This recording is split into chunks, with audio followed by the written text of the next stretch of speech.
गोंधळ हा movie drama आणि थ्रिलर या जनरमध्ये मोडतो. हा मूव्ही महाराष्ट्रातल्या एका लोकसंस्कृतीचा भाग असलेल्या एका गोंधळ भीतीच्या पार्श्वभूमीवर आधारित आहे. एका डार्क नाईट शेड गुंतागुंतीच्या आधारित आहे. या मूव्हीची स्टोरीलाईन एका नवीन लग्नाच्या जोडप्याच्या आयुष्यातील गोंधळ या विधीभोवती फिरते, जो त्यांच्या आयुष्यातील अडथळे दूर करण्यासाठी केला जातो. आता एका पवित्र रात्री रहस्यमयी बिटर इंटेन्शन ठरते. एक नवविवाहित पत्नी तिच्या प्रियकराच्या मदतीने पतीलाच दूर करण्याचा कट रचते. आता हा कट कसा रचते आणि का बरं रचते हे तुम्हाला मूवी पाहिल्यावर समजेल. तुम्ही जरूर नक्की पहा, खूप छान मूवी आहे. आता आता आपण वळूया याच्या मूवीच्या एकदम पॉझिटिव्ह पॉईंटकडे. संतोष टावरकर यांनी एकदम क्लासिक टाईपमध्ये डायरेक्शन केलं मूवीचं, एकदम भारी.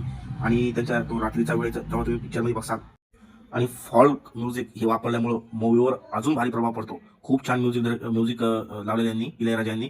बऱ्याच वेळेस तुम्ही त्यांचं नाव बी ऐकलं असेल. खूप नावलौकिक माणूस आहे इளைयराजा. आणि यामध्ये कलाकारांनी खूप छान काम केलं. इशिता देशमुख आणि योगेश सावनी यांची ॲक्टिंग खूप भारी आहे लीडमध्ये. अजूनही किशोर कदम या माणसाचं जर तुम्ही कोणत्या पण मूवीमध्ये काम पाहिलं तर खूप प्रभावी ठरतं. यांची ॲक्टिंग खूप भारी आहे. एकदम क्लासिकल ॲक्टिंग करते आणि प्रत्येक वेळेस प्रत्येक मूवीमध्ये यांनी खूप युनिक काम केलं आहे किशोर. बाकी मूवीमध्ये एक दोन निगेटिव्ह पॉईंट निघू शकतील, पण समजा निगेटिव्ह थोडासा पॉईंट वाटला तर थोडासा स्क्रीन प्ले त्यांचा खूप वीक आहे असं वाटतो.